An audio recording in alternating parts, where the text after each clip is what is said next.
오늘은 이제 마지막 시간이고, 지금 제목이 챕터 26에서 완성시대라고 이렇게 되어 있습니다. 그래서 이 완성시대에는 이제 하나님께서 어떤 계획이 있습니다. 역사 가운데서 당신의 그 사역을 시작하시면서 인류 사회 가운데 그 창조 세계 가운데 당신의 역사를 시작하시면서 그러면서 하나님께서 바라보신 비전이 있어요. 그 비전을 향해서 지금 역사의 그 상황 가운데서 그분께서 계획하신 대로 일을 지금 진행하고 계시는데, 그것이 언제 끝나느냐? 이 계시록 가운데 그 완성된 모습을 갖다가 성경 가운데서 기록해 놓고 있는 것을 봐요.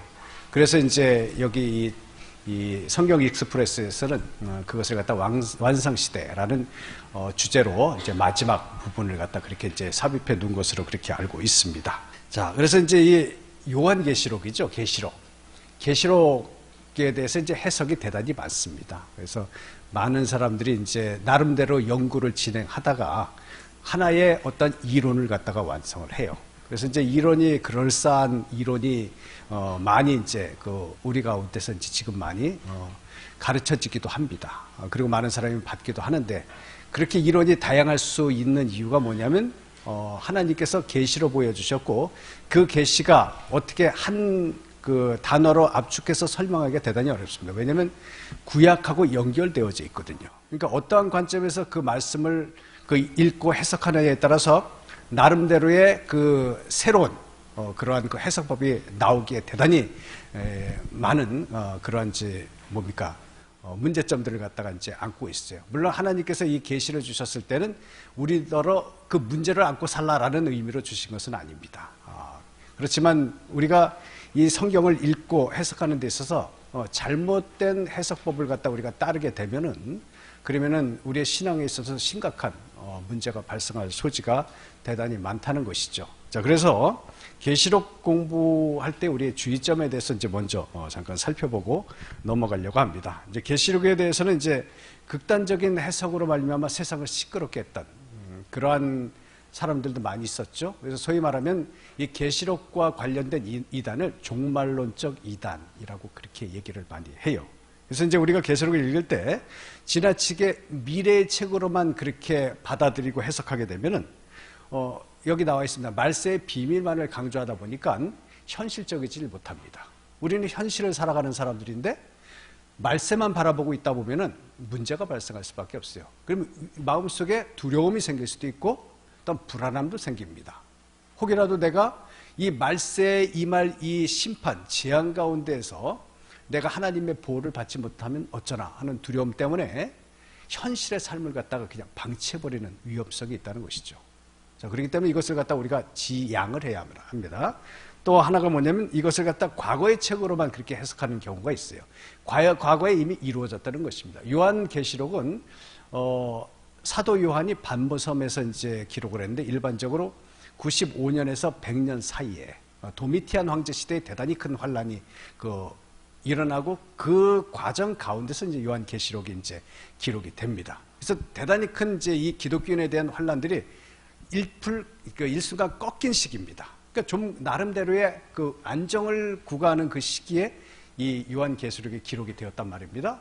그러다 보니까 계시록에 기록된 이 모든 환란은 이미 지나간 일, 과거의 일로 그렇게 치부해버리고 받아들이려는 그런 해석법이 나오게 되었다는 것이죠.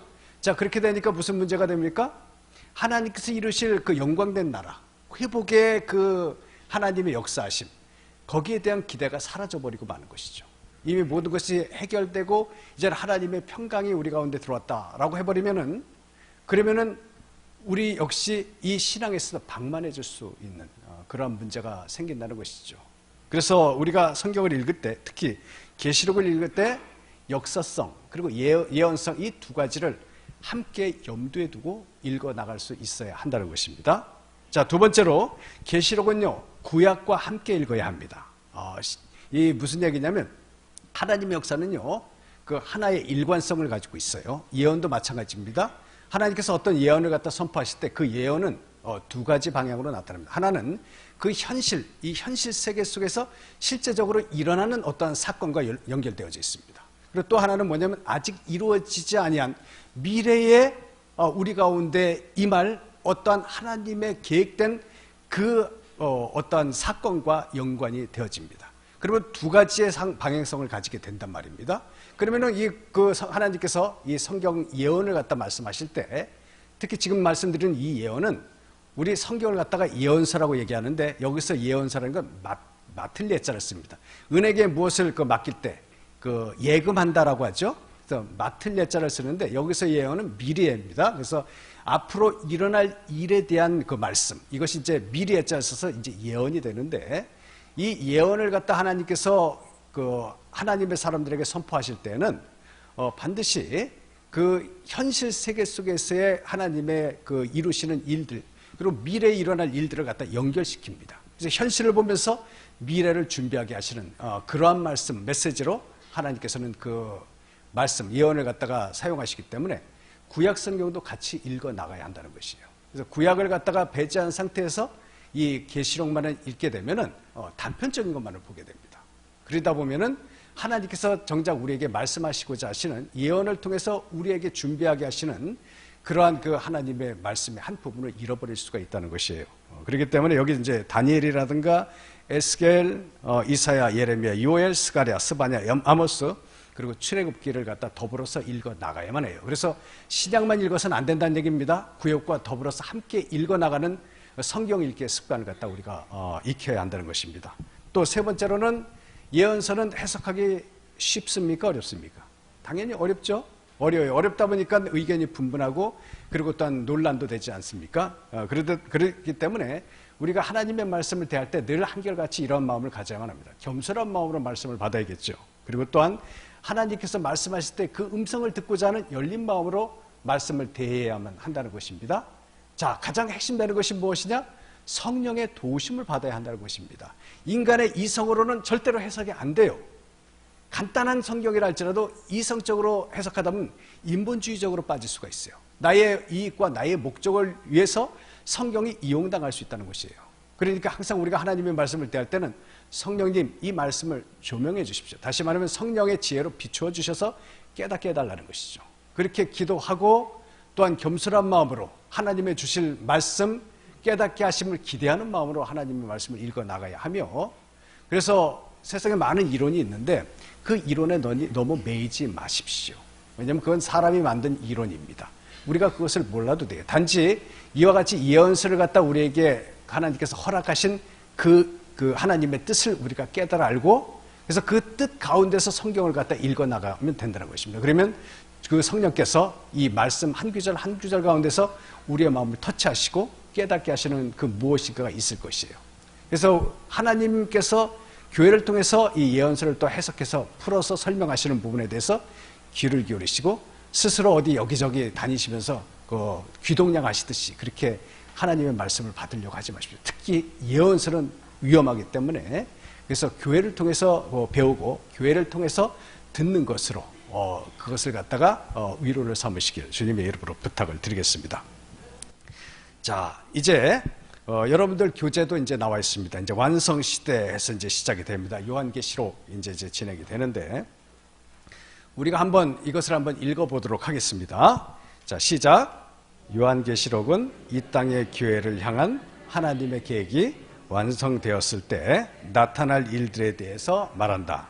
그때가 이르면 선과 악의 세력이 이 땅 위에서 맹렬하게 대립할 것이며 전쟁과 재앙이 있게 될 것이다. 그러나 이러한 재앙 중에 승리하신 예수 그리스도께서 나타나셔서 하나님을 대적하는 모든 세력을 진압하시고 자신의 거룩한 나라를 세우실 것이며, 이 세상을 하나님께서 첫 창조 때 의도하신 그대로 회복하실 것이다. 예. 그래서 여기는 완성 그리고 회복. 제가 프린트를 해놓고 발견했습니다. 지워야 하는 것을 지우지 못했다는 것을. 그래서 그냥 여러분에게 나눠드린 그 페이퍼에는 이미 이 단어들이 다 들어가 있을 것입니다. 자, 계시록은 이 땅의 교회를 향한 하나님의 계획이 완성되는 그 시점에 일어날 일들에 대한 기록입니다. 그래서 반무섬에서 사도 요한이 이미 그것을 보았죠. 직접 보고 그것을 갖다가 기록한 내용이 요한계시록이라는 얘기입니다. 자, 그리고 이와 같은 말씀을 남겨놓으신 이유가 무엇이냐면, 이렇게 해서 하나님께서는 거룩한 나라를 갖다가 다시 회복하실 것이라는 그러한 그 메시지를 갖다 우리에게 전해주시는 것이죠. 하나님께서 아브라함을 부르실 때 하나님의 비전이 있었어요. 그 비전은 제가 이 신약을 처음 시작할 때 한번 여러분들에게 보여드린 적이 있어요. 어떤 도표를 보여드렸죠. 하나님께서 흩으시고 다시 모으신다라고 하는 그런 메시지를 갖다가 여러분들에게 전해드린 적이 있어요. 그 아담과 하와가 죄를 지어서 하나님과의 관계가 끊어져서 그 에덴을 떠나서 동방, 놋 땅을 향해서 이주하게 되잖아요. 이주하게 되고 그때부터 이제 인류가 온 그 지면에 퍼져나가기 시작합니다. 자, 하나님을 떠났으니까 그로 말미암아서 하나님과 완전히 단절되어졌죠. 자, 그런데 하나님은 당신을 배반하고 그 떠나버린 이 백성들, 이 사람들을 갖다가 외면하지 않으셨다는 것입니다. 잊어버리지 아니하시고 다시 회복하시고자 하시는 하나님의 하나의 계획을 세우게 됩니다. 그 계획을 누구로부터 진행하십니까? 아브라함 한 사람을 찾아가시면서 시작하시죠. 아브라함을 통해서 하나님께서는 전 열방을 바라보고 계시는 것이죠. 하나님께 다시 돌아올 전 열방, 그리고 돌아와서 하나님과 더불어서 천국 잔치에 참여해서 하나님과 더불어 먹고 마시고 즐거워하며 또한 영원한 삶을 누리는 그런 모습을 하나님께서는 아브라함을 만나실 때 이미 보고 계셨다는 것이에요. 아브라함이 하나님의 말씀에 순종하심으로 말미암아 이제 하나님의 계획이 진행이 되어지죠. 아브라함이 그 아들 이삭을 낳고 또한 이삭이 야곱을 낳고 12아들을 낳고 그리고 이 12아들 가운데 유다가 리더가 되어서 이스라엘 민족을 갖다 형성하게 되지 않습니까? 그래서 이스라엘이 하나님께 돌아오게 됩니다. 그리고 이스라엘을 통해 가지고 하나님께서 가지신 그 비전이 무엇이냐면 출애굽기 19장 5절에 이 이스라엘이 열방 가운데 제사장 나라가 될 것이다 라는 말씀을 하나님께서 하신단 말입니다. 내가 너희들만의 그 하나님이 아니라 너희를 통해서 온 열방이 주께 돌아오게 할 것이다 라고 하는 비전을 이스라엘 가운데 선포하시는데 이스라엘이 그 하나님의 비전에 부응합니까? 부응하지 못합니까? 부응하지 못하죠. 민족 이기주의에 빠져버립니다.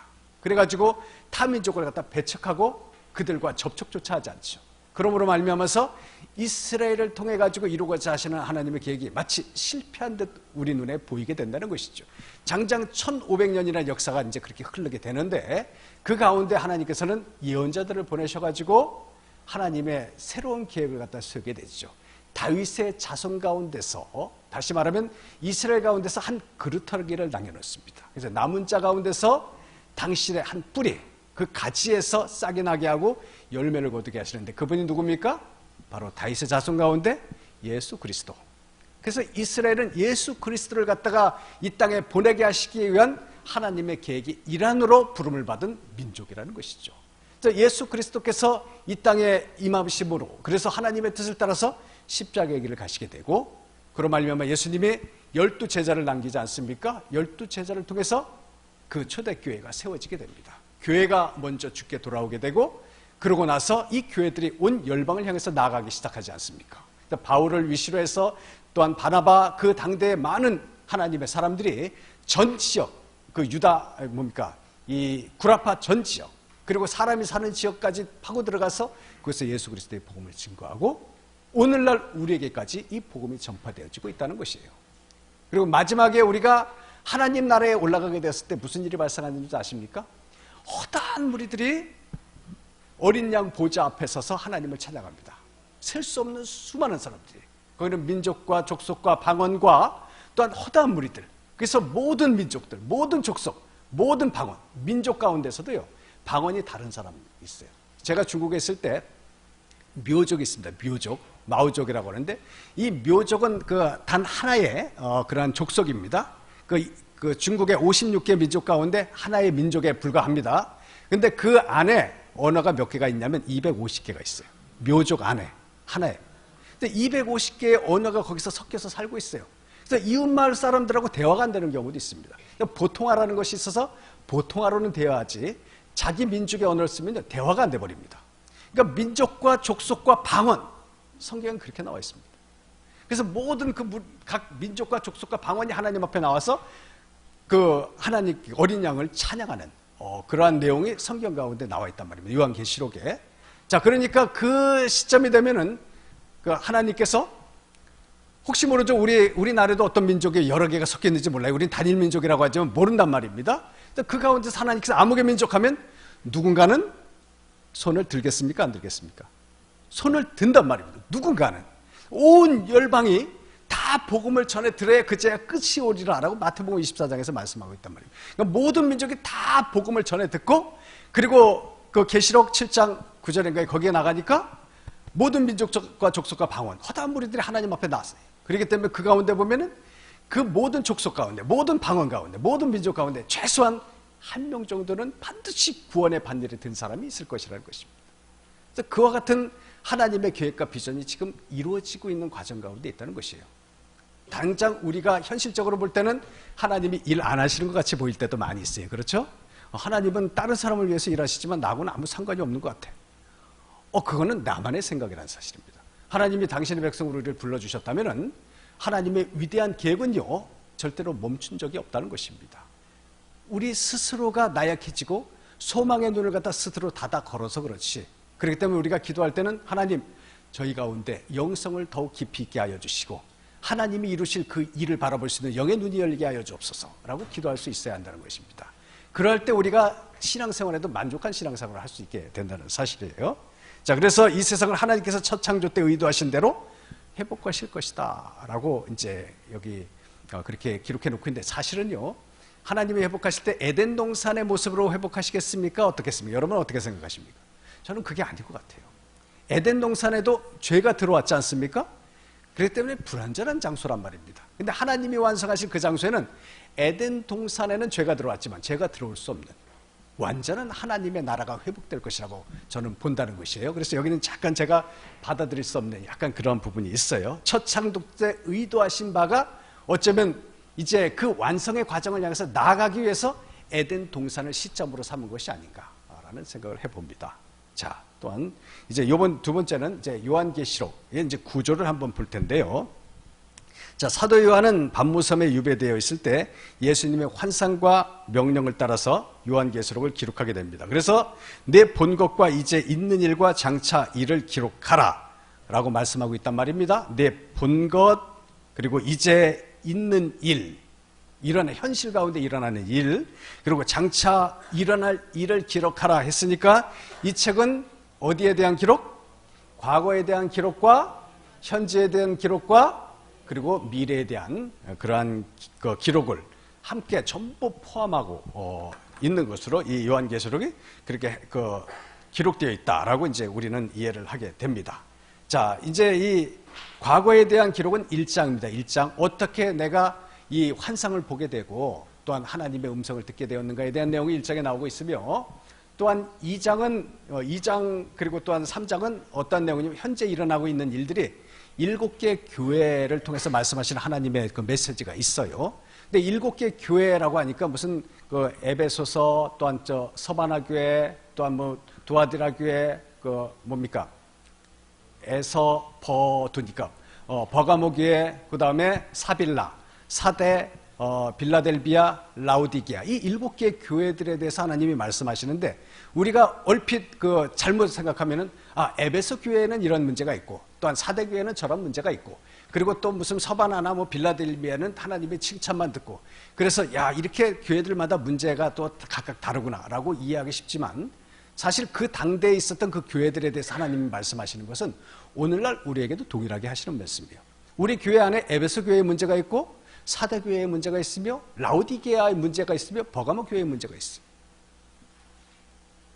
두아디라 교회의 문제가 있고, 그리고 또한 나름대로 칭찬받는 그러한 하나님으로부터 칭찬받는 부분도 있고, 또한 하나님의 특별한 명령을 받는 부분도 있다는 것입니다. 모든 것이 다 섞여 있어요. 이 시대에는 각 교회마다 다 섞여 있고, 그렇기 때문에 목회자의 관점에서 볼 때는 어떤 성도들은 칭찬거리만 눈에 보이는지 모르겠지만, 하나님이 오실 때는 또한 비판받아야 할 부분들이 보인다는 것이에요.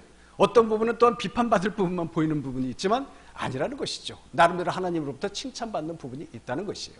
그래서 우리 교회는 이 말씀들을 갖다 지속적으로 묵상을 해야 하며, 그래서 내 안에 있는 이 부정적인 것, 하나님의 책망받는 부분들을 어찌하든지 벗어버리고, 또한 하나님께서 말씀하시는 명령을 받들어서 준행하고자 하는 그러한 실천적인 신앙으로 우리가 나아갈 수 있어야 하는 거예요. 이게 현실적인 문제죠. 2장과 3장에서는 그러한 말씀을 베풀고 계시고, 또한 4장부터는 이제 실제적으로 종말 가운데 일어날 일들, 그러한 일들에 대해서 이전에 과거 가운데서 있었던 그 사건과 결부되어서 미래의 진정한 어떤 그 무시무시한 종말의 사건들과 더불어 결부시켜서 하나님께서는 이 성경을 기록하게 있는 그 부분을 갖다가 이제 4장 이후에 기록으로 남기고 있는 것을 이제 우리가 보게 됩니다.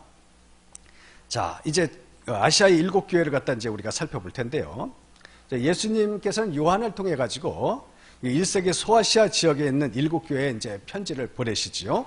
자, 이 교회들은 세상의 종말 때까지 전속할 교회의 7가지 유형을 예시한다 했는데, 말씀드린 대로 모든 교회가 이 모든 부분들을 다 가지고 있다는 것. 그래서 이 7교회를 살펴보면서 우리의 영적 상황을 갖다가 점검해 볼 필요가 있다는 사실입니다. 자, 그래서 이제 이 7교회, 여기 보십시오. 7교회가 이렇게 지금 보시면은 지금 글자가 뜨고 있는 에베소, 사대, 무슨 빌라델비아, 라오디아가 뜨는데, 라오디아 그 아래쪽이 이제 오른쪽이 그리스 지역입니다. 그리고 그 위쪽이 터키, 이제 그렇게 되어 있는데, 자, 이 일반적으로 지금 보면은 7개 교회가 전부 뭡니까? 서쪽에 지금 모여져 있는 것을 보게 됩니다. 자, 묘한 것은 이 7개 교회 전부 다 있는 게 이제 이 7개 교회가 특별히 이제 7개 교회 편지를 띄우고 있는데, 이 7개 교회가 있는 이 지역마다 전부 우편국이 있었어요.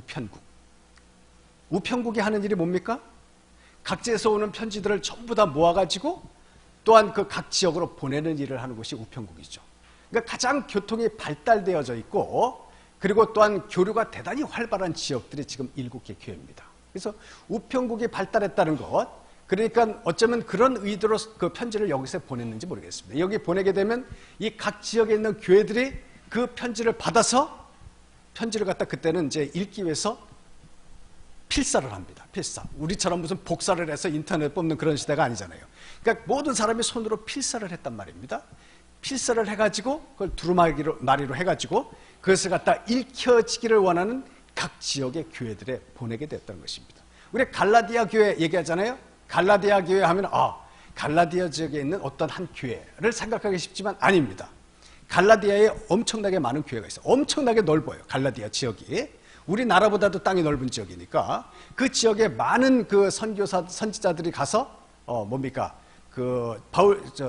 복음 전도자들이 가가지고 처음에 바울이 복음을 전했던 그 갈라디아 지역에 있었던 그 교회를 중심으로 해서 계속 그 자녀 교회를 갖다 계속 파생해서 만들었단 말입니다. 그래서 갈라디아에 그 편지를 보내면 거기서 필사를 해서 다른 지역의 교회를 편지를 보내고 함께 그 편지들을 읽어 나갔어요. 그러니까 이렇게 7개 교회의 그 편지를 띄움으로 말미암아 이 편지들을 자기네만 읽고 부끄러워. 우리를 비판하시는 하나님의 말씀이네. 다른 사람이 볼까 두려워서 꽁꽁 숨겨놓은 것이 아니라 함께 공유하고 함께 읽었다는 것이에요. 그래서 하나님께서 이와 같이 그 요한에게 지혜를 주시고 이러한 그 교회에 편지를 띄우게 하신 목적도 바로 그와 같은 이유가 아닐까. 그래서 모든 교회가 함께 공유하고 읽어나가면서 혹시 우리 교회에 이런 문제가 있는가 살펴보고 점검하고 그 문제로부터 회복하기 위해서 기도하고 그래서 변화되어지기 위한 그런 몸부림들을 갖다 그 시대의 교회들이 함께 그렇게 힘썼다는 사실이에요. 자, 에베소 교회를 한번 이걸로는 안 돼요. 그래서 에베소 교회를 눌러주시길 바랍니다. 예. 여러분이 교환에 이제 그렇게 그 에베소 교회에 소개를 하고 있습니다. 자, 그럼에도 불구하고 에베소 교회가 이제 드러나고 있는 이제 그 형상, 대표적인 것은 영적인 생명력이 식어가고 있는 교회라고 이제 그렇게 이제 우리가 표도어를 갖다 삼았지만 그럼에도 불구하고 하나님으로부터 칭찬받는 부분도 있단 말입니다. 자, 2절로 3절 한번 읽어보도록 하겠습니다. 시작. 내가 내 행위와 수고와 내 인내를 알고 또 악한 자들을 용납하지 아니한 것과 자칭 사도라 하되 이제 시험하여 그의 거짓된 것을 내가 드러낸 것과 같고 또 내가 참고 내 이름을 위하여 견디고 게으르지 아니한 것을 아노라. 자, 에베소 교회의 이 칭찬을 한번 보십시오. 자, 악한 자들을 용납하지 않았다는 것입니다. 행위와 수고와 인내에 대해서 하나님께서 인정을 하고 계시다는 것이에요. 자, 여기서 말하는 수고는요, 단어로 코폰이라는 단어를 쓰고 있어요. 코폰. 너희가 수고했다. 근데 아이고 그냥 빈말로 수고했어요 하고 지나가는 것이 아니라 그 수고라는 단어 가운데 가장 강력한 단어, 힘써서 노력했다는 그 코폰이라는 단어를 쓰고 있어요. 이것은 녹초가 될 정도의 수고라는 의미를 담고 있어요. 에베소 교회가 하나님을 위해서 녹초가 될 정도의 수고를 행했다는 것입니다. 주님과 교회를 위한 노력이 내 모든 진력을 쏟아낼 정도의 그와 같은 수고였다는 그런 의미예요. 그럼에도 불구하고 하나님께서 이 에베소 교회에 대해서 생명력이 꺼져가는 교회, 이렇게 하나님께서 비판을 하고 계시다는 것이에요. 자, 그 이유가 무엇이냐? 내가 처음 사랑을 버렸느니라 라고 말씀하셨어요. 이 시대에 우리가 하나님을 위해서 하나님을 사랑한다. 어떻게 표현할 수 있어요? 하나님을 사랑한다. 무엇을 가지고 저 사람은 정말 하나님을 사랑해라고 말할 수 있어요? 예배에 열심을 다해서 참여하고 그 교회를 통해서 주시는 명령을 따라서 봉사하고 또한 뭡니까? 때로는 그 추운 겨울철에도 나가서 복음을 증거하고 이런 사람들의 모습을 보면서 야, 저 사람은 정말 하나님을 사랑해라고 말할 수 있습니까? 없습니까? 없는 것 같이 그런 얼굴 표정을 짓는데 뭐라고 얘기하려고 또 이런 얘기를 하나. 예, 그렇잖아요. 어떻게 우리가 하나님을 사랑하는지 어떻게 증명을 낼 수 있어요? 하나님을 위해서 내가 시간을 드려요. 물질을 드립니다.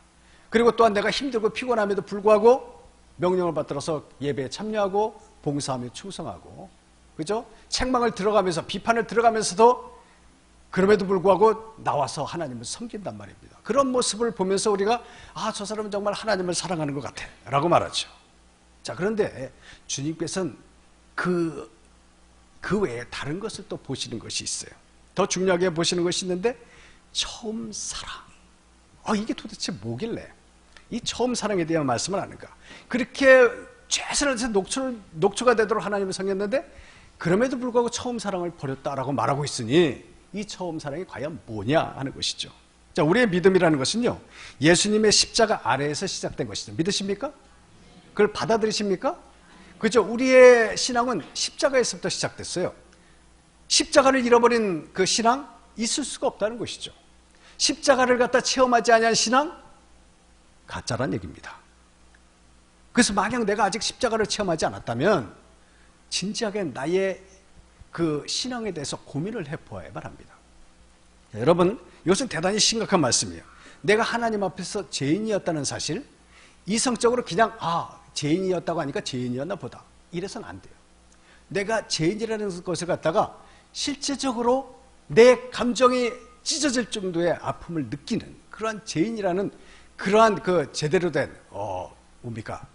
제대로 된 이해를 갖다가 가질 수 있어야 한다는 것입니다. 그리고 그 죄로 인해서 죽을 수밖에 없었다는 것, 그리고 이 문제가 십자가 사건으로 완전히 해결함을 받았다는 것. 다시 말하면요, 우리는 2000년 전에 예수님께서 달리셨던 그 골고다에 우리가 직접 찾아가야 한다는 것입니다. 아니면 십자가가 내게 다가와야 한다는 것입니다. 둘 중에 하나는 내가 경험을 해야 한다는 것입니다. 십자가 아래 내려가서 예수님께서 피를 흘리면서 고통 가운데서 소리 지르시며 죽어가는 모습을 우리가 직접 보아야 한다는 것입니다. 그리고 그것이 바로 나 때문이라는 것을 갖다가 내가 느껴야 한다는 것입니다.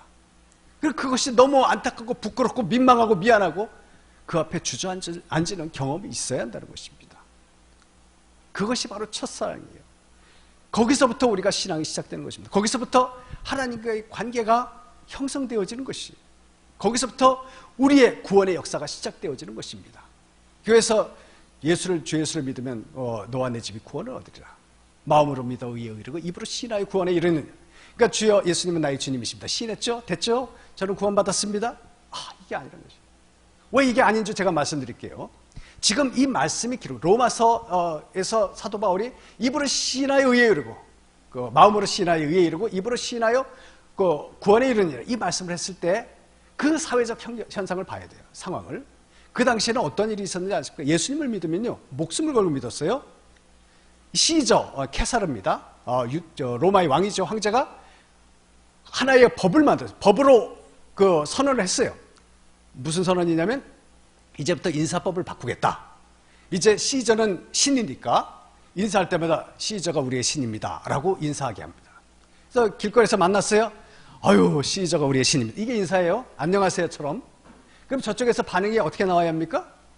시저가 우리의 신입니다 라고 반응해야지. 아닙니다. 시저는 그저 인간일 따름입니다. 나의 하나님은 오직 유일하신 한 분 하나님 예수 그리스도 외에 다른 신은 존재하지 않습니다 라고 고백하면 어떻게 되겠습니까? 잡혀갑니다. 잡혀가면은 사자 위에 던지기도 하고, 또한 그건 뭡니까? 벌거벗기로 십자가형을 당하기도 하고, 모진 고난을 당해서 죽을 그런 그 상황에 빠질 수도 있다는 것이. 그러므로 입으로 주는 그리스도라 시인한다는 것은 무슨 의미입니까? 내 목숨을 건 시인이에요. 여러분 그런 시인을 해보셨습니까? 첫사랑이 왜 중요한지, 이 환난과 고난이 앞으로 임할 텐데 지금 너희가 겪었던 도미티안 황제 아에서의 그 고난 아무것도 아니라는 것이. 그리고 육신적인 고난만을 의미하는 것이 아닙니다. 영적인 고난입니다. 결국 견디다 못해가지고 세상으로 떠나버리면은 대마처럼, 대마는 나를 버리고 세상으로 갔고, 바울이 한탄하면서 디모데후서에 기록한 메시지 아닙니까? 그렇게 열과 성의를 다해서 바울과 더불어서 복음 전도 사역에 동참했던 대마가 복음을 저버리고 세상으로 나아갔단 말입니다. 그러한 일이 우리 가운데 일어날 수가 있다는 것이, 그것을 경계합니다. 그래서 첫사랑을 버리면 안 된다는 것이죠. 예수 그리스도의 은혜가 얼마나 내게 값지고 고귀하며 나에게 있어서 얼마나 중요한지, 나의 생명과도 같은 그 첫사랑, 그것을 갖다가 하나님께서는 기억하라는 것입니다. 다른 거는 좀 접어두고 좀 소홀히 한다 할지라도 이 첫사랑은 절대로 잊어버리지 말라는 것입니다. 에베소 교회에 주신 책명의 이유가 바로 그것입니다. 처음 행위를 가지라. 십자가 아래에서 보였던 회개의 자세를 회복하라는 말씀이며, 그러므로 첫사랑을 잃어버렸다는 말씀은 그 순수한 복음, 그 순수한 십자가의 복음, 그 은혜에서 내가 멀어져 버렸다는 그런 의미입니다. 자, 그래서 명령이 임합니다. 2장 5절에 그러므로 어디서 떨어진 것을 생각하고 회개하여 처음 행위를 가지라 말씀합니다. 자, 처음 행위를 가지라, 복음으로 돌아가라 라는 말씀입니다. 그리고 거기서부터 다시 시작하라 라는 얘기입니다. 내가 첫사랑을 잊어버리고 그렇게 내 영혼이 죽어가는 모습을 갖다가 내가 느낀다면은 다시 십자가 아래로 내려가라 라는 말씀이에요. 자, 약속을 주십니다. 귀 있는 자는 성령에서 교회들에게 하시는 말씀을 들을지어다. 이기는 그에게는 내가 하나님의 낙원에 있는 생명나무의 열매를 주어 먹게 하리라. 이긴다는 것은 의미는 무슨 저기 어디 구원파에서 그 예수님과 더불어 싸워서 이기고 또 이기고 또 이기고 이런 의미가 아닙니다. 이긴다는 건 하나님의 말씀을 인내로서 그 말씀을 저버리지 않고 이 말씀을 지켜나간다는 의미입니다. 그래서 거기서 변질되지 아니하고 말씀의 순수성을 유지하는 자에게는 내가 생명나무의 열매를 주어 먹게 하리라 라는 그런 말씀이라는 것입니다. 자, 두 번째로 서머나 교회, 뒤로 돌아가 주시고 서머나 교회 두 번째를 클릭해 주시길 바랍니다. 자, 서머나 교회, 이게 시간이 많이 갔어요. 이거 사실 나중에 요한계시록만 별도로 해서 한번 우리 교회에서 한번 다루도록 할게요. 다 못합니다. 그래서 많은데 이게 전체를 다 못하니까 그냥 우리가 핵심만 보고 그냥 넘어가도록 하겠습니다. 자, 여러분 서머나 교회 우리 그 표제로 한번 읽어볼까요? 오른쪽 그 그림 아래에 같이 읽겠습니다. 박해를 당하는 교회. 자, 이 7개 교회 가운데 책망을 받지 않은 두 개 교회 가운데 한 교회가 바로 서머나 교회입니다. 그래서 요즘 서머나 교회라는 이름을 다는 간판으로 다는 교회들도 많이 있어요. 빌라델비아 교회라고는 어디 있는지 모르겠지만 제가 들어본 바는 없습니다. 그 구라파 쪽에 빌라델비아 교회가 하나 있는 것은 제가 알고 있고, 그 외에는 제가 이제 들어본 적이 없는데 서머나 교회는 많이 있더라고요. 서울에도 있고 무슨 미국에도 있고 여기저기 많이 산재해 있는 것을 보는데, 이 서머나 교회는요 뭐냐면은 그 박해를 당하는 교회의 표상입니다. 그래서 박해 가운데서 신앙의 순수성을 잃지 않은 교회. 그렇게 이제 서머나 교회는 칭찬을 받고 있습니다. 자, 내가 환난과 궁핍을 알거니와 너의 환난과 궁핍을 알거니와 실상은 내가 부유한 자니라. 자, 서머나 교회가 궁핍을 당합니다. 무슨 얘기냐면 핍박을 당한다는 것이에요. 자, 말씀드렸듯이 시저가 우리의 신입니다 라고 인사하려고 했는데 인사를 안 한단 말입니다. 그럼 어떻게 되겠습니까? 당연히 핍박이 오죠. 너희가 믿는 신은 누구냐? 하나님? 예수 그리스도라고? 그럼 너의 신은 시저가 아니란 얘기지. 그러면 잡아가는 곳입니다. 네가 속한 곳이 어디냐? 묻고 들어가다 보니까 서머나 교회입니다. 그러니까 서머나 교회에 대한 엄청난 박해가 임하기 시작합니다. 그 가운데서 유명한 인물이 있어요. 폴리감. 혹시 한 번씩은 들어보신 적이 있을 겁니다. 그 이름, 그 순교자 폴리감입니다. 그 사람은 교부이지만, 그러나 그리고 또 감독이지만, 그 감독 폴리갑, 교부 폴리갑이라는 이름보다 순교자 폴리갑으로 그렇게 우리 가운데 많이 알려져 있어요. 순교 당하는 과정이 너무 기가 막히고, 그러한 그 화형당하면서 죽어가는 가운데서도 그는 기쁨을 잃지 않았던, 끝까지 예수님을 포기하지 않으며 예수님은 나의 주님이라고 고백했던 인물이고, 그래서 서머나 교회의 대표적인 인물로 대두되고 있어요. 그 폴리갑에 대한 이야기는 제가 못합니다. 여러분 폴리갑 기록해 놓으셨다가 인터넷 뒤져보 주십시오. 그럼 많이 나와 있으니까 한번 그렇게 해서 한번 읽어보시기를 바라겠습니다. 그 당시에 기독교가 점진적인 부흥을 이루고 있었는데, 그런데 이제 이 부흥 가운데서 이제 꼭 뭡니까? 비판하는 사람들이 나오지 않습니까? 그걸 갖다가 배합하는 사람들. 그래서 이제 그러한 배합하는 사람들에 의해서 이제 핍박이 시작되어지게 됩니다. 유대교로부터 핍박당하고 로마 당국으로부터 핍박을 당합니다. 그러니까 그 당시에는 가서 무슨 일자리를 찾으려고 하는데 이 신앙인들을 갖다 받지 않는 겁니다. 받지 않으면 궁핍할 수밖에. 그러니까 삶도 궁핍합니다. 또한 박해도 대단히 심각하죠. 그러니 견디기가 어려운 그러한 힘들고 고단한 인생을 살 수밖에 없습니다. 그러니까 그 사람 가운데서 하나님이 하시는 말씀이 무엇이냐? 내가 너의 환난과 궁핍을 알고냐? 실상은 내가 빈곤해 보이지만 너는 궁핍하다. 아니 뭡니까? 부유한 자니라 라고 주님께서 말씀하고 계시는 것입니다. 자, 실상은 궁핍한 자가 아니라 부유한 자라는 것입니다. 가난하게 지내고 있는 서머나 교회 사람들에게 부유한 자라고 말씀하신 이유는 그리스도가 생각하시는 부자는 우리가 생각하는 부유함과 다르다는 얘기겠죠. 우리는 어떻습니까? 무엇인가 아파트를 가지고 그 삶의 질을 따지기도 하잖아요. 어떤 차를 타고 다니는가? 또 예금 통장에 얼마가 들어있는가? 땅은 또한 몇 마지기를 가지고 있는가? 이것을 가지고, 그렇죠? 그래서 뭐 어느 학교를 보면은 이 아파트 저 아파트가 한 학교를 다니고 있는데 그 학교를 나누어서 저쪽 아이들을 갖다가 다른 데로 보내야 한다느니 어쩐 일 그런 거 갖고 싸우기도 하더라고요. 한심하고 답답하지만 그 사람들에게는 생명이 걸린 일처럼 그렇게 싸웁니다. 세상이 다 비난해도 그 비난을 갖다 아랑곳하지 않죠. 왜? 임대 아파트 사는 아이들하고 우리 아이들은 본질적으로 다르더란 것이에요. 근데 하나님이 보실 때는 참 기가 막힌 노릇이죠. 우리의 인생에서 참된 부여가 무엇인지 하나님이 보시는 관점은 전혀 다른 데 있다는 것을 주님께서는 지속적으로 우리 가운데 말씀하고 있는 것을 우리가 보게 됩니다. 자, 그래서 이 세 번째 명령 2장 10절에 뭐라고 말씀합니까? 죽도록 충성하고 있는 이 서머나 교회를 향해서 죽도록 충성하라. 지금 죽겠는데 죽도록 충성하라. 여러분 어떻겠습니까? 지칠만도 하죠? 근데 서머나 교회는 그러한 메시지가 오히려 위로가 되는 것이죠. 하나님의 위로와 하나님의 은혜, 칭찬, 그것으로 다시 용기를 얻는 것이죠. 힘을 얻는, 성도는 그런 것입니다. 현실의 문제 가운데 눌린다면, 그리고 좌절한다면 우리가 예수님을 믿는 이유가 어디 있습니까? 예수님께서 우리 가운데 임재하신다면 어떤 환난, 어떤 문제 가운데서도 우리의 시선은 어디를 바라보고 있어야 합니까? 하나님을 바라봐야 되며, 그렇게 되면 우리는 하나님의 눈으로 현재의 문제를 보게 되는 영의 눈이 열리게 된다는 것이에요. 나의 눈으로 문제를 보면은 그것은 내가 감당할 수가 없어요. 근데 하나님의 눈이 열리게 되면 그 문제는 아무것도 아니죠. 그 문제 이면, 우리에 막혀있는 그 담, 그 이면이 보이게 되면은 우리는 자유할 수 있어요. 환난 가운데서도 자유할 수 있다는 것입니다. 고통 가운데서도 웃을 수 있는 것이고 즐거워할 수 있는 것이죠. 그래서 세상이 보면 미쳤다고 하죠. 그러한 모습, 우리가 어찌하든지 미친 인생을 삽니다. 안 그런 것 같죠? 사람마다 다 한두 가지씩은 다 미쳐서 살아요.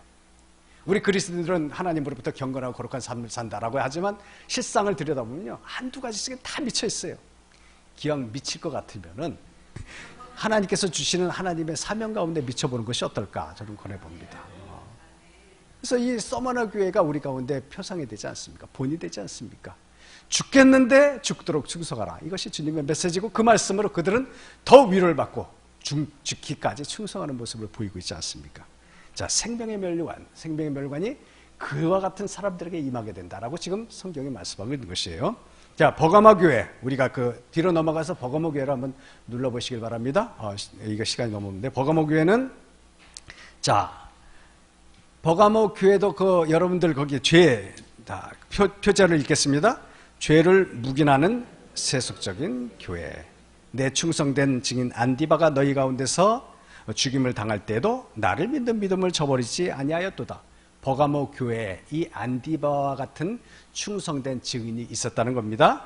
그런데도 책망거리가 있는데 버가모 교회가 우상숭배에 빠졌고 또한 행음하고 그리고 그 가운데서 신앙을 저버리는 그러한 행동을 했습니다. 그곳에 이제 니골라당의 이제 활동이 아주 만연했던 곳이었고, 그렇기 때문에 우리가 거듭났어도 그 죄를 짓잖아요. 그러니까 늘 부담감을 안고 사는데 이 니골라당의 교훈은 무엇이냐면 우리는 구원을 받았기 때문에 죄를 지어도 괜찮다는 겁니다. 죄를 지어도 괜찮다. 죄를 지어도 하나님께서 그 죄를 없이하여 주시고 자유할 수 있는 하나님의 은혜를 주셨다. 이게 니골라당의 교훈입니다. 참 오늘날요 대단히 심각한 문제가 있어요. 죄를 짓잖아요. 아무 거리낌이 없어요. 내가 분명히 문제의 원인인데도 불구하고 자유해요. 왜 그렇습니까? 예수님이 나를 위해서 십자가상에서 모진 고난을 당하여 죽으셨다는 거예요. 나의 지금 현재의 죄까지. 그러니까 자유하죠. 이건요 가당치도 않은 것입니다. 사실요 제가 이 문제 때문에 장로교의 많은 책들도 읽었습니다. 읽고 했는데 그럼에도 불구하고 제가 용납이 안 되고 이해가 안 됩니다. 나름대로 논리적으로 정리하고 풀어나가는데도 불구하고 제가 받아들일 수가 없는 부분이 많이 있어요. 예수 그리스도의 구원은 구원입니다. 근데 현실의 죄의 문제는요 죄의 문제로 남는 것입니다. 주님은요 다윗이 죄를 지었을 때 어떻게 합니까? 칼이 내 집안을 영원히 떠나지 않을 것이라고 합니다. 내가 살아있는 동안에 내가 은밀한 가운데 음행을 행했잖아요. 나는 백주대나 행하겠다 말씀합니다. 그죠? 하나님께서 그렇게 말씀하시고 그 즉시로 그 다윗이 꼬꾸라져서 하나님께 회개하니까 하나님께서 당신의 죄를 사해 주셨습니다 라고 말하죠. 그리고 나단은 떠나버립니다. 그 죄의 원인이 된 그 아이는 반드시 죽을 것이라고 말씀하셨단 말입니다. 세 가지의 그런 심판의 그 선언하고 회개하니까 하나님이 용서해 줬습니다. 나단은 가버렸어요. 그러니까 용서받았으니까 아무 문제가 없어야 되잖아요. 근데 웬걸 죄의 열매를 다윗이 먹잖아요. 영혼의 구원은 받을 수 있을지 모르지만 내가 뿌린 죄의 씨앗은 열매로 거두게 되어 있어요. 그것이 두렵지 않습니까? 우리가 구원의 반열에 됐다고 해서 이 육신에 내가 뿌린 죄의 씨앗들 그것만을 없이 하는 것은 아닙니다. 내 영혼이 구원을 받았어도 지금 현재는 육신을 입고 살아가잖아요. 그러면 육신에 맺혀질 그 죄의 열매는 먹어야 돼요. 그러니까 이 문제, 열매를 먹기 쉽지 않으면 회개를 해야죠. 회개의 방법은 그 문제의 근원을 찾아가서 그 문제를 해결시키는 겁니다. 남에게 원수를 졌다면 찾아가가지고 그 원수진 것을 풀어야 되겠죠. 남의 것을 도적질 했다면 그 도적질 하는 것을 갚아버려야 돼요. 그러면은 이 세상의 법도 그 형벌을 경감시켜 주잖아요. 그렇지 않습니까? 모른 체하고 나는 구원받았으니까 아무 문제 없어 해버리면 이 세상의 법도 용납을 안 한다는 것이에요. 그럼 그 죄의 열매를 갖다 먹게 되어 있어요. 이것이 하나님의 법입니다. 그러면 우리는 어떠한 상황 가운데서도 하나님의 율례와 규례를 준수하고 지키고자 하는 노력을 해야만 합니다. 잘못하면 이 버가모 교회가 받았던 책망을 우리도 동일하게 받을 수 있다는 것입니다. 니골라당의 교훈, 그러니까 그들의 그 가증한 교훈에 우리가 빠져들어갈 수 있다는 것을 우리가 기억을 해야만 한다는 것입니다. 자, 이 니골라당과 관련해서는 할 말이 대단히 많은데 나중에 기회가 되면 한번 여러분과 나누는 시간을 갖도록 하겠습니다. 자, 이 명령 회개하지 아니하면 큰 환난 가운데 던지고. 자, 그리고 그 다음 구절 2장 25절 한번 읽어볼까요? 다만 너에게 있는 것을 못 찾으셨나요? 넘어갔네. 예, 넘어갔습니다. 예, 어디에요? 예, 명령 회개하라. 그러지 않으면 내가 네게 속히 가서 내 입의 검으로 그들과 싸우리라. 자, 약속의 말씀입니다. 2장 17절 같이 읽겠습니다. 시작. 귀 있는 자는 성령이 교회들에게 하시는 말씀을 들을지어다. 이기는 그에게는 내가 감추었던 만나를 주고 흰 돌을 줄 터인데 그 돌 위에 새 이름을 기록한 것이 있나니 받는 자밖에는 그 이름을 알 사람이 없느니라. 예. 자, 두아디라 교회는 이 표제와 같이 읽겠습니다. 우상 숭배와 타협한 교회. 우상 숭배와 타협한 교회. 자, 2장 19절 함께 읽겠습니다. 시작. 처음 행위보다 내가 내 사업과 사랑과 믿음과 섬김과 인내를 아노니 내 나중 행위가 처음 것보다 많도다.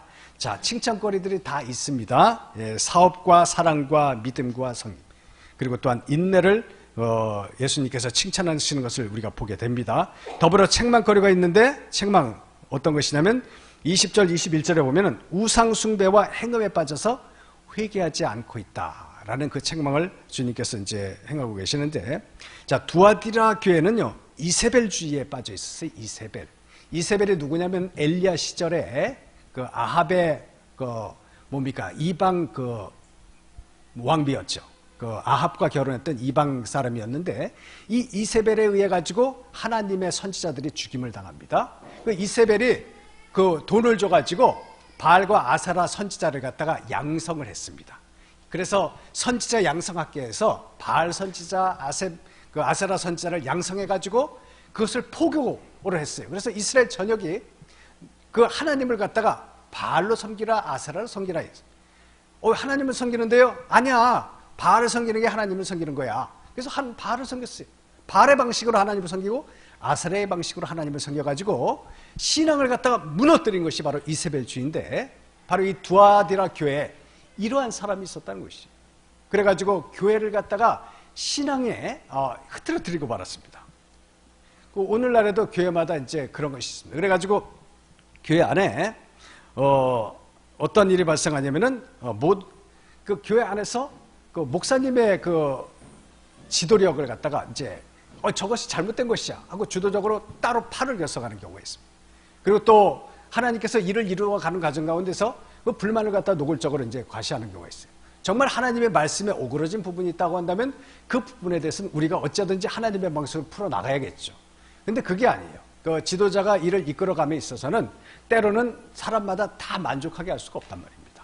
근데 그 모든 사람들을 다 만족하게 할 수 없는 상황 가운데서 누군가가 마음에 불평을 가지고 불만을 토로하기 시작하면 불만의 씨앗은 번져나가게 돼 있어요. 그 씨앗이 뿌려지고 자라나게 되면 거기는 가시가 돋치게 되겠죠. 교회를 갖다가 부정적으로 만들게 되고 문제를 유발시키게 되는데, 이세벨주의자가 그러한 일을 했어요. 그래서 영향력을 발휘하면서 그 지도력을 갖다가 무약하게 하고 그와 같이 문제를 유발시키는 일들을 갖다가 자행하는 것이 이 두아디라 교회에 나타나죠. 그것을 갖다가 지금 경계를 하고 있는 그런 모습이지요. 자, 여기에 대해서 명령이 있습니다. 다만 너에게 있는 것을 내가 올 때까지 어떻게 하라? 어떻게 하라? 굳게 지키라. 예, 굳게 지키라. 굳게 잡으라 라고 되어 있습니다. 자, 회개하지 아니하면은 큰 환난 가운데 던질 것이다 라는 그 명령의 메시지도 있고요. 자, 이 두아디라 교회에 주시는 약속이 있는데 26절에 이기는 자와 끝까지 내 일을 지키는 그에게 만국을 다스리는 권세를 주겠다. 그리고 내가 또 그에게 새벽별을 주겠다라고 말씀하고 있습니다. 자, 사대교회입니다. 사대교회. 자, 잠들거나 혹은 어떤 교회입니까? 잠들거나 혹은 죽은 교회. 이렇게 되어 있습니다. 자, 이 계시록 3장 2절로 3절 말씀 우리 같이 읽어보도록 하겠습니다. 너는 일깨워 그 남은 바 죽게 된 것을 굳게 하라. 그러므로 어떻게 받았으며 내가 어떻게 받았으며 어떻게 들었는지 생각하고 지키어 회개하라. 자, 이것이 사대교회에 주시는 명령입니다. 너는 일깨워. 잠들고 있으니까 깨워야 하지 않겠습니까? 영적으로 잠자는 교회라는 것입니다. 사대, 하필이면 또 글씨도 사자가 쓰였어요. 그래서 사대, 죽었대, 죽은 교회. 그래서 영적으로 죽어있는 잠자는 교회라는 것입니다. 그래서 이 교회에 대해서 너희는 일깨워. 그래서 그 남은 바 죽게 된 것을 굳게 하라 라고 이제 그 말씀을 하고 계시는 것을 봅니다. 칭찬도 있습니다. 죄악에 물들지 않고 깨끗하게 살아가는 몇 사람이 있다는 것입니다. 그럼 대부분은 죽어 있다는 얘기겠죠. 책망은 죽은 자와 다름없습니다. 내가 네 행위를 아노니 내가 살았다 하는 이름은 가졌으나 죽은 자로다. 이것 또한 영적인 말씀이죠. 죽었다는 말씀입니다. 자, 약속도 있습니다. 3장 5절 말씀에 생명책에서 이름을 지워버리지 않겠다라고 하는 그런 약속의 메시지를 주고 있습니다. 자, 빌라델비아 교회입니다. 우리 같이 이 빌라델비아 교회의 표제어를 읽겠습니다. 시작. 소명에 합당하게 부응하는 교회. 예. 자, 3장 11절 한번 읽어볼까요? 시작. 내가 속히 말이니 내가 가진 것을 굳게 잡아 아무나 너의 무엇을 빼앗지 못하게 하라. 예, 면류관을 빼앗지 못하게 하라.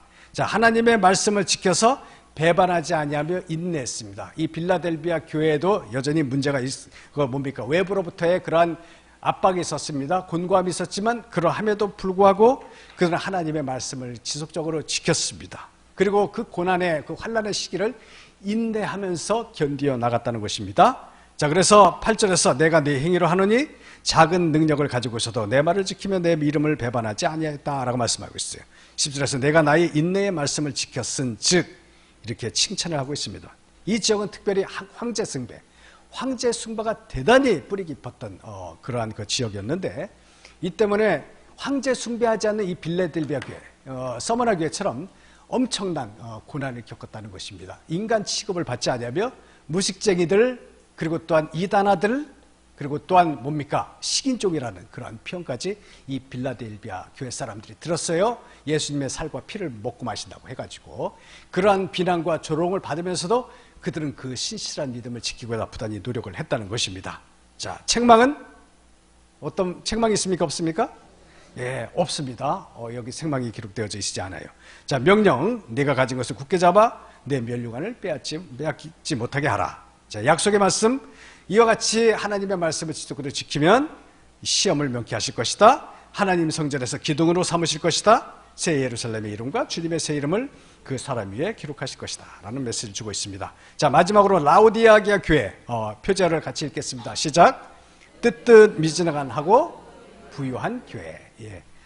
자, 칭찬 없습니다. 예, 라오디아게아 교회는 칭찬이 없어요. 자, 그리고 책망은 이 라오디게아라는 지역의 특성이 그렇습니다. 그러니까 약 11km 지역 위쪽에 온천수가 있었어요. 온천수.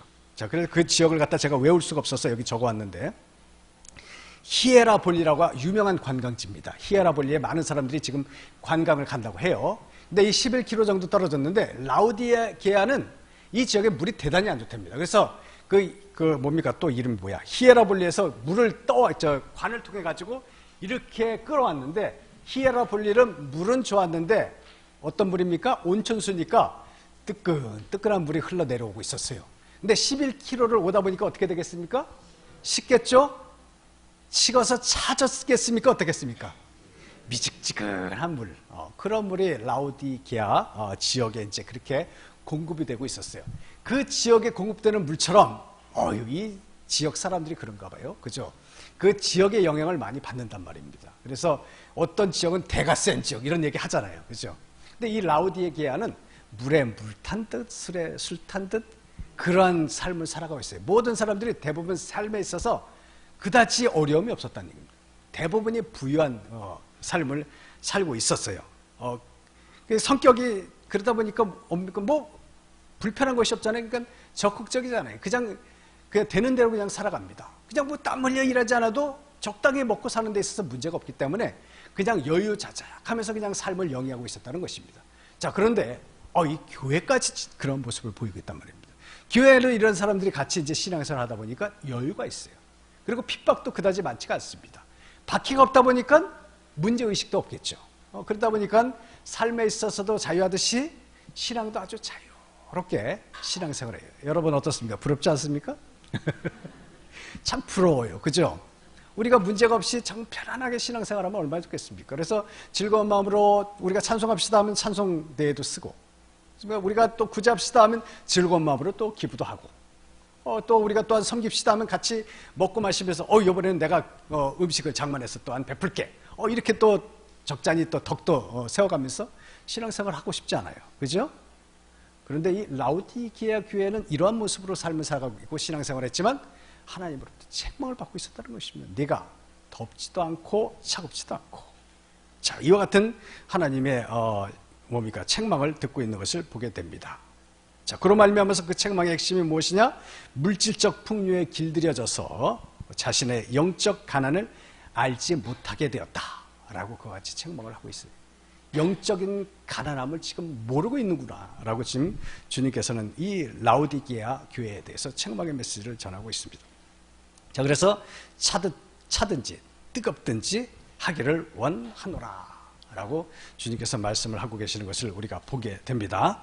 자, 명령 3장 19절에 열심을 내어 회개하라 라고 말씀합니다. 자, 약속의 메시지가 있습니다. 이와 같이 열심을 내고 회개하고 하나님의 말씀 가운데 순종하게 되면 주님 안에 거하게 될 것이며 어떻게 된다고요? 주님과 더불어 왕노를 타게 될 것이다. 우리 모두에게 주시는 하나님의 메시지라는 것을 기억하시길 바랍니다. 자, 이제 하늘 주권자의 심판 부분입니다. 4장, 5장은 현재에 대해 뭡니까? 앞으로 일어날 일들에 대해서 이제 그 4장, 5장으로부터 이제 말씀이 시작되는데, 여러분 과거 1장은 어떻게 하나님의 환상을 보게 되었는가에 대한 메시지입니다. 하나님의 말씀을 받게 된 그 과정을 갖다 설명하고 있고, 그리고 또한 그 7개 교회, 그 현재 지금 진행되어지고 있는 그런 그 신앙에 대해서 하나님께서 하나하나 점검하시고 검토하시고 책망하시고 칭찬하시는 내용으로 되어 있으며, 자, 이와 같이 해서 이제 4장으로부터 이제 하나님의 미래 메시지가 이제 선포되어지는데, 자, 7교회에 대한 메시지. 자, 이것을 살펴보면 우리의 영적인 현주소를 알게 된단 말입니다. 자, 이러한 그 영적인 현주소를 알게 됨으로 말미암아서 우리에게 주시는 하나님의 메시지도 함께 받게 됩니다. 이런 말씀을 먼저 주시는 이유가 있습니다. 환난, 고난, 영적인 핍박이 앞으로 더욱더 드세질 것이니 우리가 영적으로 준비가 되어져야 한다는 것입니다. 준비되어지지 않으면 우리는 무너질 수밖에 없다는 것. 그렇기 때문에 우리가 열심을 다해서 하나님의 첫사랑을 늘 마음에 품고 주님의 뜻을 받들어서 말씀 중심적으로 삶을 살아감으로 말미암아서 미래를 향해서 우리가 함께 나아가자라는 의미예요.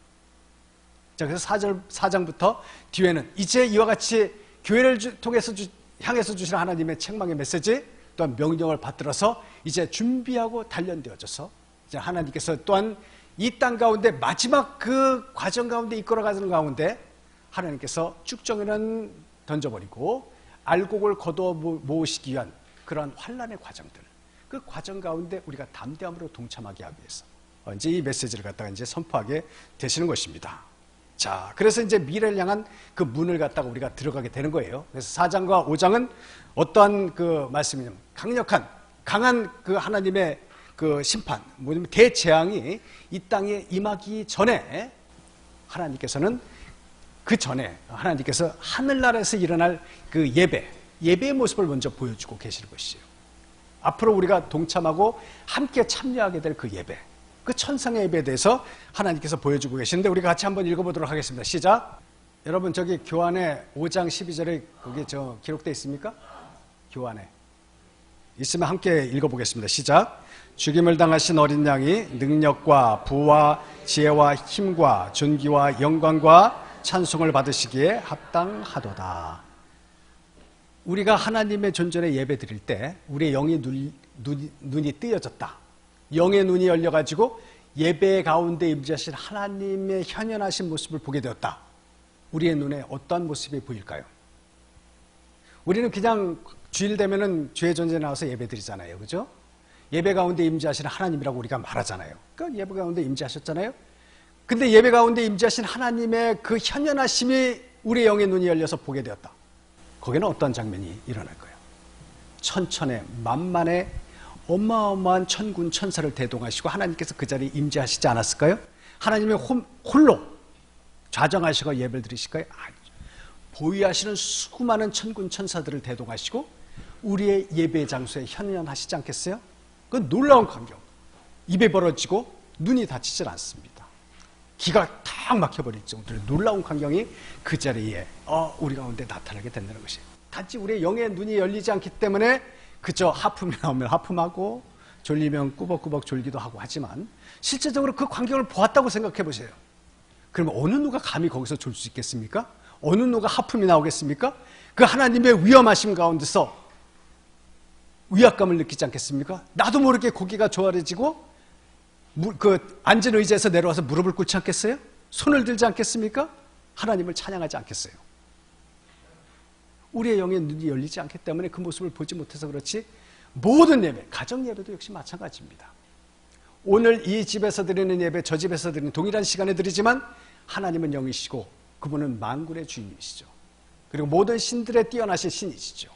이곳에 계시면서 저곳에 계세요. 우리는 앞을 보면서 뒤를 보지 못하지만 하나님은 앞과 뒤, 위, 아래, 과거를 보시고 현재를 보시고 미래를 보십니다.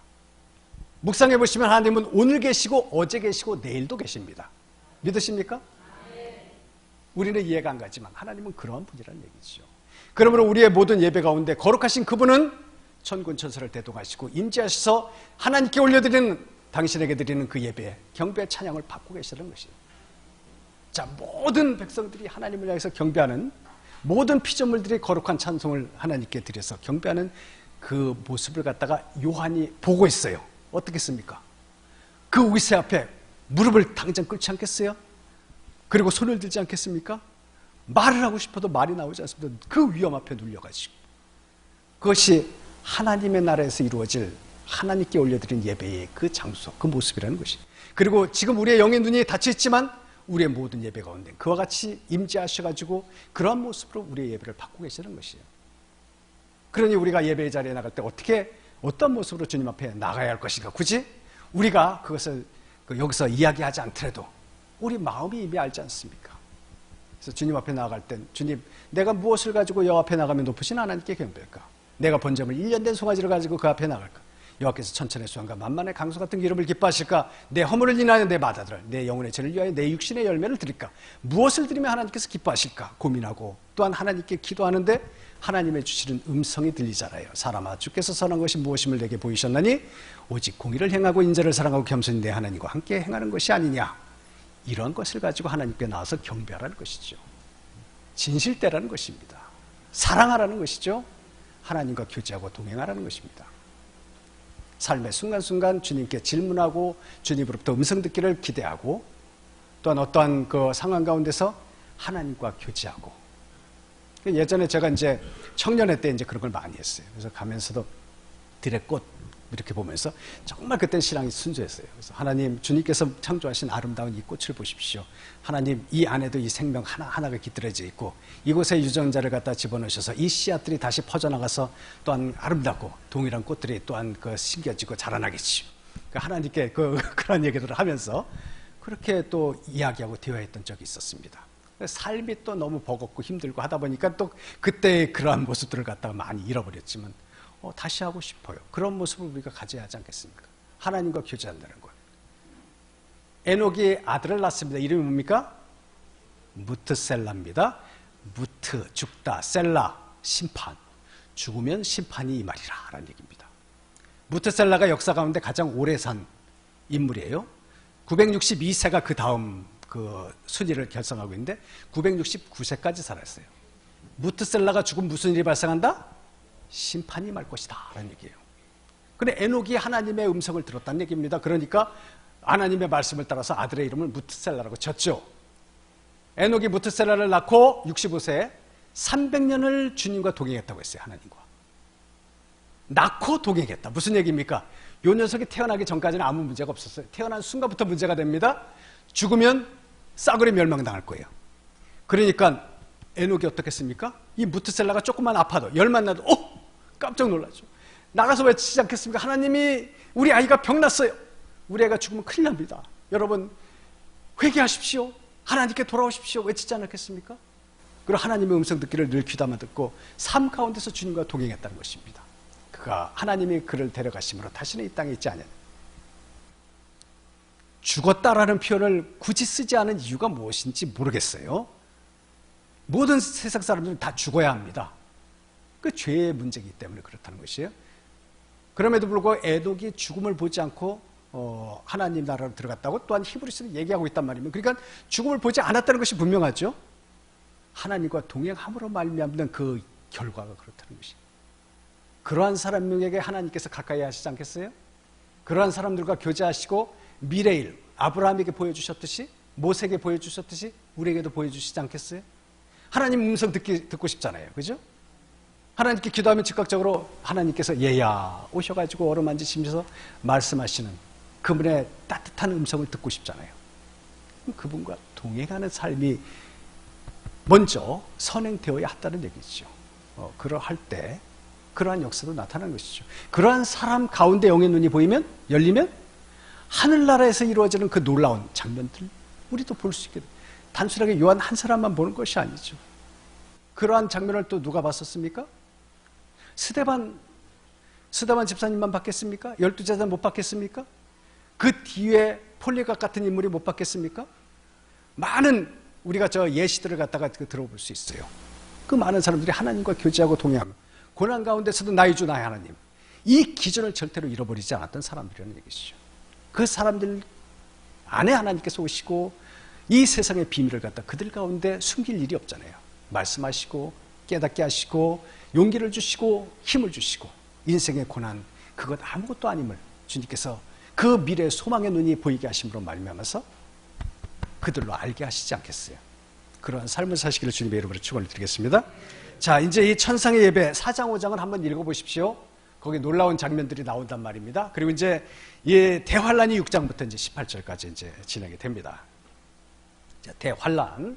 자, 어린 양은 보좌에 앉으신 이로부터 7인으로 봉인된 두루마기를 취한다. 어린 양이 7봉인을 떼기 시작하면서 이 세상에는 하나님의 진노와 심판이 임하게 된다. 자, 요한계시록에 나오는 이 대환란 3가지의 심판 어떤 것이 있습니까? 첫 번째 7봉인, 두 번째 나팔, 그리고 7대접. 자, 이 심판이 등장하게 되는데 처음 7가지 심판이 임하는 동안 전 세계적인 전쟁이 일어날 것이며 더욱 많은 사람들이 믿음을 지키다가 순교할 것이며 심각한 자연재해가 일어날 것이다. 자, 7봉인, 7나팔, 7대접 연달아서 이어지는데 자, 여러분 잘 보이시는가 모르겠습니다. 자, 7개 인상권, 봉인사건 이것부터 한번 보실까요? 자, 이것이 이제 지금 남아있는 이 봉인. 이 봉인은요, 촌농을 가지고 합니다. 촌농. 그래서 인인데 인을 찍는다는 것이 이제 왕이나 이제 권위자가 여기다가 인장을 가지고 있습니다. 인장. 그래서 어디에 편지를 띄우면은 그 편지를 갖다 봉인을 해야 되잖아요. 그럼 봉인한 끝에다가 촌농을 떨기고 인장을 찍습니다. 이게 훼손되었다? 큰일 납니다. 그래서 이거 훼손되지 않은 상태로 그 수신자에게 이게 전달이 되어야만 합니다.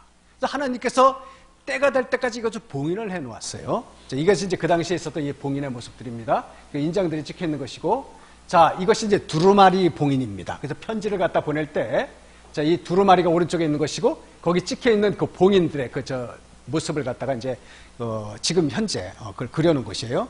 자, 이거는, 유다왕 히스기야의 그 인장으로 찍은 봉인입니다. 그리고 이거는 이사야. 이거는 그 편지를 뜯을 때 봉인을 꺾어야 되잖아요. 꺾고 나머지 남은 부분입니다. 그래서 이게 이사야의 봉인으로 되어 있는데 7가지의 봉인으로 나타나요.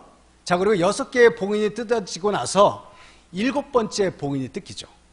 그리고 6번째와 7번째 봉인 사이에 잠깐 휴지기가 나옵니다. 휴지기. 그리고 또 7번째 봉인이 열리자 어떻게 되냐면 7 그 천사가 등장을 합니다. 7 나팔을 든 채로 첫 번째 천사가 나팔을 불면서 첫 번째 재앙이 또 임하게 되고 이렇게 또 연달아서 7개의 재앙이 쭉 이어지는데 6번째 나팔이 부러지고 그 다음 문제가 발생한 다음 또 휴지기가 옵니다.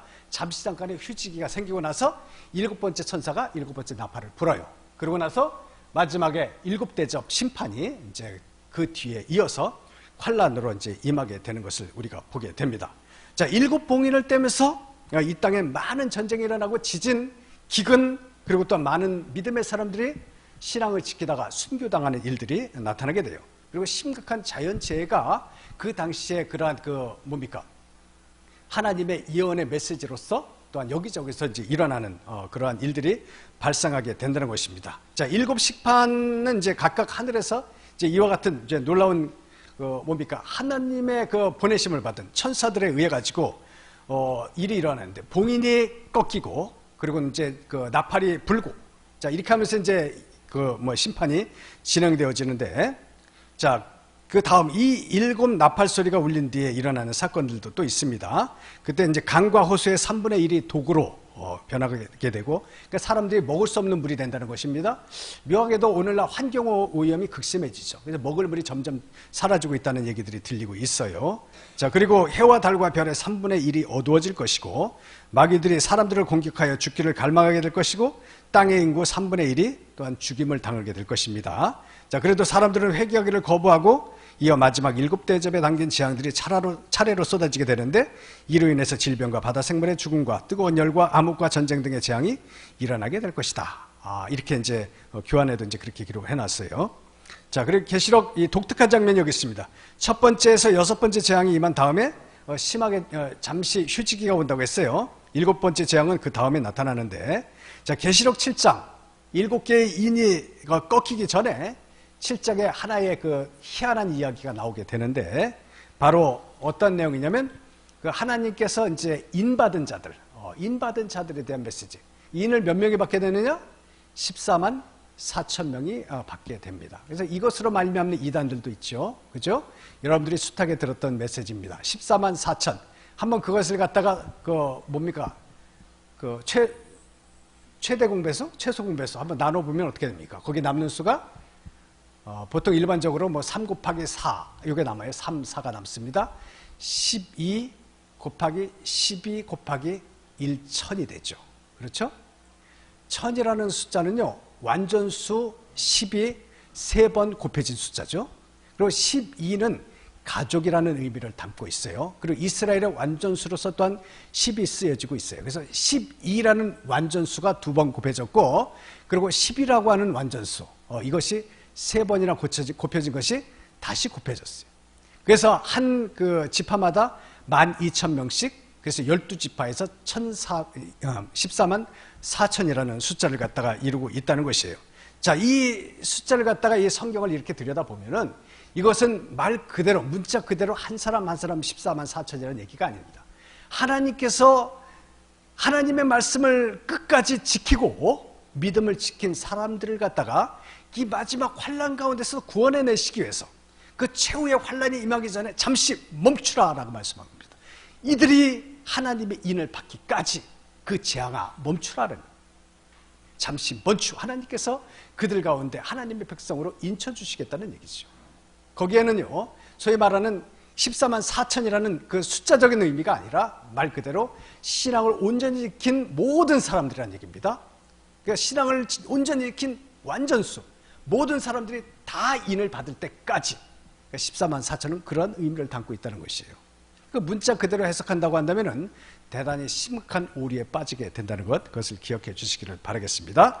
자, 그리고 11장에 넘어가면은 여기 또 특별한 말씀이 있어요. 11장 1절로 3절에 보니까 또 내가 내게 지팡이 같은 갈대를 주며 말하기를, 또 내게 지팡이 같은 갈대를 주며 말하기를, 일어나서 하나님의 성전과 제단과 그 안에서 경배하는 자들을 측량하되 성전 바깥마당은 측량하지 말고 그냥 두라. 이것은 이방인에게 주었은즉 그들이 거룩한 성을 42달 동안 짓밟으리라. 내가 나의 두 증인에게 권세를 주리니 그들이 굵은 베옷을 입고 1260일을 예언하리라 라고 말씀하고 있어요. 1260일은 3년 6개월인데 여기서 경배하는 자들을 측량하라 라는 말씀이 있어요. 측량하라. 이 말씀은 무엇이냐면은 이 모든 경배하는 사람들이 제대로 인을 쳤는지 안 쳤는지 그것을 파악을 하라라는 얘기입니다. 그리고 또한 그 환난 가운데서 제대로 그 믿음을 지키고 있는지 또한 힘이 되어지고 격려하고 독려하라는 그런 메시지를 가지고 있어요. 자, 측량하라는 것은 하나님께서 그 구획을 정하신다는 얘기겠죠. 하나님께서 자를 가지고 측량케 하는 것. 누구에게? 두 증인에게. 이 두 증인에 대해서 해석도 참 분분하는데, 그래서 그 1단의 해석은 가장 이제 우리가 받아들이는 해석은 교회를 갖다 두 증인들을 이제 그렇게 표현을 하고 있어요. 근데 그 두 증인을 또 나누어서 하나는 개신교, 하나는 캐톨릭 이렇게 이제 번역하는 예도, 해석하는 예도 있는데 그건 우리가 모르잖아요, 그죠? 모르고 있으니까 그냥 두 증인, 그러면 하나님께서 마지막 때를 위해서 예비해 놓으신 하나님의 어떠한 부름을 받은 그런 존재라고 우리가 이제 이해를 하고 받아들이면 됩니다. 그것이 무엇이냐? 굳이 따지고 들어가다 보면은 문제가 발생할 소지가 있다는 얘기예요. 그러니까 그 두 증인을 통해서 측량을 하게 하신다는 것입니다. 그래서 믿음을 단돌이 하고, 일본어인데 돈독하게 하고 잘 지켜나가도록 그렇게 두 증인을 통해서 이 사역을 갖다가 감당케 하신다는 것이에요. 자, 그래서 하나님께서 그 구획을 정하셔서 그 구획 안에 들어온 사람들에 대해서는 사단이 해코지를 한다 할지라도 어떻게 됩니까? 믿음을 잃어버리지 않게 된다는 얘기입니다. 하나님께서 그들을 지켜 보호하여 주셔서 그 환난 가운데서도 승리하게 하신다. 우리는 종종 그런 그 생각을, 마지막 대환란이 닥치면은 하나님께서 우리를 공중으로 끌어올리실 거야. 휴거를 하게 해주실 거야. 그렇게 이제 이해하시는 분들도 계실 것입니다. 그러다가 정작 심판이 임했는데 휴거 당하지 않으면 어떻게 될 겁니까? 그럼 나는 휴거 당하지 않았는데, 그럼 나는 버림받은 사람인가? 그 성경에 보면요, 우리가 성경을 잘못 오해하고 잘못 해석하는 경우가 많이 있습니다. 그런 말미암아 우리가 정말 제대로 보고 이해할 것들을 갖다가 많이 놓치는 경우가 있어요. 그렇기 때문에 우리가 하나님의 말씀을 읽을 때는 그 말씀에 대해서 하나님의 주시는 메시지가 무엇인가에 대해서 우리는 귀를 기울일 수 있어야만 합니다. 휴거는 사실은요, 잘못된 성경의 해석으로부터 왔어요. 그래서 나중에 기회가 되면 이 부분에 대해서도 제가 한번 다룰 수 있었으면 좋겠습니다. 그래서 어쨌든 간에 이 측량함으로 말미암아 하나님께서는 이 세상에 재앙을 내리시면서도 당신의 백성들을 보호하는 그러한 테두리를 하나님께서 우리 가운데 베풀어 주신다는 것입니다. 그래 말미암아 우리가 하나님 안에서 신앙을 저버리지 않고 인내할 수 있는 힘을 하나님으로부터 공급받게 해주실 것이라는 그런 의미라는 것이에요. 보시다시피 지금 대환란이 지금 불어닥치는 가운데서도 칙령받는 사람들이 있잖아요.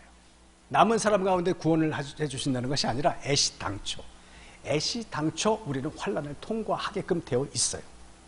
그렇기 때문에 그것을 염두에 두시고 신앙생활을 해요. 지금 우리가 살면서 소위 말하는 마지막 때의 대환란은 어찌할지 모르지만 우리가 지금 현실 가운데도 수많은 영적인 도전을 받고 있잖아요. 믿음의 도전을 받고 있잖아요. 당장 버리고 싶은 마음이 들게 하는 그런 일들도 있을 겁니다. 그게 소위 말해서 영적인 도전이 환란이라는 것을 갖다 우리가 받아야만 한다는 것입니다. 그래서 그 환란의 때 나에게 도전해 오는 그 영적인 시험, 그 문제들을 내가 어떻게 대처해 나갈 것인가, 그때가 임하기 전에 우리는 믿음의 견고한 뿌리를 내릴 수 있어야겠죠. 그리고 신앙을 끊임없이 단련해 나가야 하며 힘들고 고단할 때 믿음의 동역자들로 더불어서 이 하나님의 은혜를 나누고 함께 기도하면서 주님의 주시는 베풀어 주시는 은혜를 갖다 힘입어서 그 과정을 통과할 수 있어야 하지 않겠습니까? 지금 이 시대가 우리의 영적인 도전을 받는 환란기라는 것을 갖다 우리가 늘 기억해 두어야 할 줄 압니다. 자, 그 다음에 그리스도의 재림. 19장에는 그리스도의 재림에 대해서 이제 말씀을 증거하고 있어요. 이제 마지막 완성을 향해서 나아가고 있습니다. 같이 읽겠습니다. 땅에 있는 악한 세력들의 군대가 최후의 전쟁을 위해 집결할 때 그리스도께서 재림하셔서 자기에게 저항하는 모든 세력들을 진압하시고 1000년 동안 지속될 왕국을 세우실 것이다. 그때는 요한이 묘사한 그대로 기쁨이 넘치게 될 것이다. 6절 7절 같이 읽겠습니다. 할렐루야. 주 우리 하나님 곧 전능하신 이가 통치하시도다. 우리가 증거하고 크게 기뻐하여 그에게 영광을 돌리세. 이렇게 메시아의 왕국이 그리스도의 재림으로 말미암아 시작이 됩니다. 자, 그래서 20장에서는 메시아의 왕국에 대한 메시지입니다. 함께 읽겠습니다. 메시아의 왕국에서는 구약이 예언한 그대로 온 세상이 한 언어를 사용하게 될 것이며 모든 사람이 주님을 알게 될 것이며 사나운 짐승들이 유순하게 되어 어린아이와 함께 뛰어놀 것이며 아담의 타락으로 인해 땅에 내려졌던 저주가 거치고 사막에 백합화가 피게 될 것이며 질병이 정복될 것이며 수명이 연장되어 100세 먹은 사람이 어린아이처럼 보이게 될 것이다. 구약의 말씀드립니다. 이것이 메시아의 왕국에서 벌어질 현상이라는 것입니다. 자, 이로 말미암아서 하나님의 나라가 이제 영원한 하나님의 나라가 이제 열리게 되어집니다. 하나님 먼저 죽었던 이들의 그 영혼이 예수 그리스도 공중에 임하심으로 말미암아 우리도 함께 일어나서 그 영광된 나라에 우리가 참여하게 됩니다. 함께 읽겠습니다. 시작.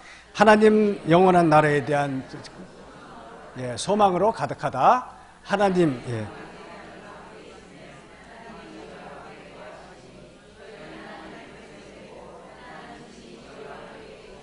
모든 눈을 그 눈에서 씻기시며 다시 사망이 없고 애통하는 것이나 곡하는 것이나 아픈 것이 다시 있지 아니하니 처음 것들이 다 지나갔음 이러라. 악의 세력은 끔찍한 전쟁을 일으켜도 결단코 승리하지 못할 것이다. 여전히 역사의 주인공이시기 때문이다. 그리고 그분은 반드시 오셔서 하나님의 구원의 계획을 약속하셨다. 그리하여 성경은 예수 그리스도의 약속과 그에 대한 성도의 신앙 고백으로 끝난다. 내가 진실로 진실로 속히 오리라 하시거늘 뭡니까? 아멘. 주 예수여 오시옵소서. 아멘. 그 당시에 그 고난당하던 사람들은 이 고백을 갖다가 했죠. 아멘. 주 예수여 오시옵소서. 그래서 그들 가운데 인사법이 그것이지 않습니까? 그리스도께서 속히 오실 것입니다. 마라나타. 이게 헬라어입니다. 우리 그 성경에는 개역개정이나 개역 한글 세 번역에 나오지 않지만 공동 번역에는 마라나타라는 표현이 쓰이고 있어요. 그래서 아멘 주 예수여 오시옵소서. 이제 고린도 후서에 그 규절이 표현되어 있습니다. 자, 이제 힘든 고통이 있어도 우리를 삼키지 못합니다. 왜? 우리 가운데 하나님께서 이러한 소망을 우리 가운데 부여해 주셨기 때문에, 그리고 내 안에 계신 그 성령께서 끊임없이 소망을 재확인시켜 주시고 우리 가운데 믿음으로 더욱더 견고케 해 주실 것이기 때문에 늘 하나님의 영, 성령을 의지하시고 그분을 의지하여 하나님께 기도하시며 하나님으로부터 도움을 받으시길 주님의 이름으로 축원을 드리겠습니다. 이제 맺은말을 함께 읽고 마치도록 하겠습니다. 시작. 성경은 하나의 이야기다. 창세기에서 시작된 것들이 요한계시록에서 완성된다. 성경은 우주의 주권자이신 하나님께서 악의 세력에 방해를 받지 않고 세상을 창조하신 것으로 시작된 것처럼 그 마지막도 새 하늘과 새 땅을 창조하시는 것으로 끝난다. 창세기에서 사탄과 죄에 의해 파괴되었던 하나님의 나라가 요한계시록에서 다시 회복된다. 성경은 시작할 때와 마찬가지로 끝나지만 끝이 시작보다 더 감격스럽고 장엄하다. 시작할 때에는 오직 두 사람이 하나님을 향한 검증되지 않은 순전한 사랑으로 에덴 동산에서 살았지만 끝날 때에는 죄에서 돌이켜 자신들을 위해 목숨을 버리신 주님의 사랑을 의지하기로 엄숙히 결단한 수많은 성도들이 하나님의 동산에 가득하게 될 것이다. 아멘. 그 영광된 날에서 영광된 하나님께 영원토록 하나님을 찬양하시면서 그 기쁨을 누리게 되는 그날까지 멈추지 마시고 지속적으로 하나님의 은혜의 그 사역 가운데 동참하시는 저와 여러분 되시기를 예수님의 이름으로 축원을 드리겠습니다. 가실 때 그 페이퍼는